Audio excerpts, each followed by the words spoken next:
Morning बच्चों, class 7th Hindi medium exercise 7th है।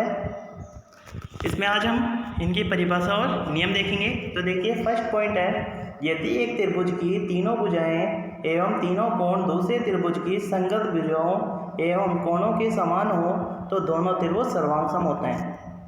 सर्वांग सम होते हैं मतलब दोनों के सभी भाग बराबर होते हैं। तो देखिए जैसे आपके पास दो त्रिभुज दिए हुए हैं, त्रिभुज PQR और त्रिभुज XYZ। अब देखिए त्रिभुज PQR में कोण P बराबर है कोण X के, ऐसे ही कोण Q बराबर है कोण Y के, कोण R बराबर है कोण Z के।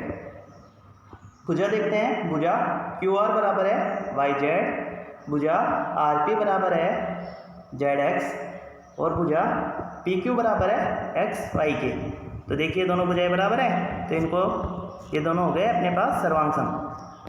फिर आगे दूसरा पॉइंट है, सर्वांग सम वस्तुएं एक दूसरे की प्रतिलिपियां होती हैं। सर्वांग सम वस्तुएं एक दूसरे की प्रतिलिपियां होती हैं मतलब दोनों वस्तुएं एक जैसी होती हैं, चाहे आप वस्तु लो या त्रिभुज हो, आयत हो, कोई भी आकृति होगी सर्वांग सम होगी तो दोनों की लंबाई, चौड़ाई, ऊंचाई, कोण वगैरह सभी बराबर होंगे। ऐसे देखिए अब तीसरा पॉइंट है सर्वांग समता के लिए प्रतिबंध। अब इसके नियम हैं, ये नियम हमारे 7.2 में काम आएंगे। आपको इनको याद भी करना है और इनको अपनी कॉपी में करना भी है। तो देखिए इसमें फर्स्ट नियम है भुजा भुजा भुजा, ब्रैकेट में S नियम। भुजा को इंग्लिश में क्या बोलते हैं? साइड बोलते हैं, इसलिए इसका नाम हो गया साइड साइड साइड S नियम। अब देखिए इस नियम में क्या बोलते हैं, यदि दिए गए सम्मेलन के अंतर्गत एक त्रिभुज की तीनों भुजाएं क्रम से किसी दूसरे त्रिभुज की संगत भुजाओं के बराबर हो तो दोनों त्रिभुज सर्वांग सम होते हैं। इसका मतलब ये हुआ, यदि कोई आपको एक त्रिभुज दिया हुआ है, उस त्रिभुज की तीनों भुजाएं किसी दूसरे त्रिभुज की तीनों भुजाओं की बराबर है तो दोनों त्रिभुज सर्वांग सम होंगे। ऐसे ही दूसरा नियम है, देखिए दूसरा नियम भुजा कोण भुजा नियम। भुजा को इंग्लिश में साइड बोलते हैं और कोण को एंगल बोलते हैं, इसलिए इसको लिख सकते हैं S नियम। यदि एक सम्मेलन के अंतर्गत एक त्रिभुज की दो भुजाएं और उनके अंतर्गत कोण मतलब दोनों भुजाओं के बीच का कोण दूसरे त्रिभुज की संगत दो भुजाओं और उनके अंतर्गत कोण के बराबर हो तो ये त्रिभुज सर्वांग सम होते हैं। इसका मतलब ये हुआ, यदि कोई भी त्रिभुज है, त्रिभुज की दो भुजाएं और उनके बीच का बना हुआ कोण किसी दूसरे त्रिभुज के दो भुजाओं और उनके मध्य बने कोण के बराबर हो तो दोनों त्रिभुज सर्वांग सम होते हैं। ऐसे देखिए तीसरा नियम है कोण भुजा कोण नियम ASA।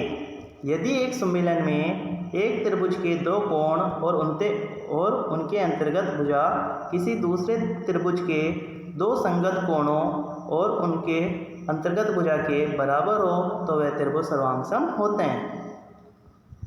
दो कोण और उनके बीच की भुजा, यदि किसी त्रिभुज के दो कोण और उनके बीच की भुजा किसी दूसरे त्रिभुज के दो कोण और उनके बीच की भुजा के बराबर हो तो दोनों त्रिभुज सर्वांग सम होते हैं।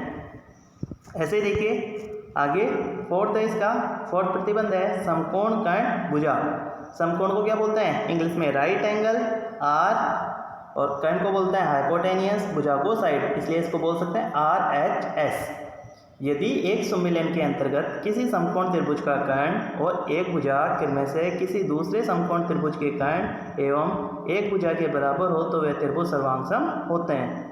इसका मतलब ये हुआ, कोई भी समकोण त्रिभुज है, समकोण त्रिभुज में कोण तो 90 डिग्री का होगा ही, तो समकोण त्रिभुज का कर्ण और एक अन्य भुजा किसी दूसरे समकोण त्रिभुज के कर्ण और एक अन्य भुजा के बराबर हो तो दोनों त्रिभुज सर्वांग सम होते हैं। तो आज आपको क्या करना है, इनको याद करना है और इनको अपनी कॉपी में भी करना है। ये हमारे 7.2 में काम आएंगे।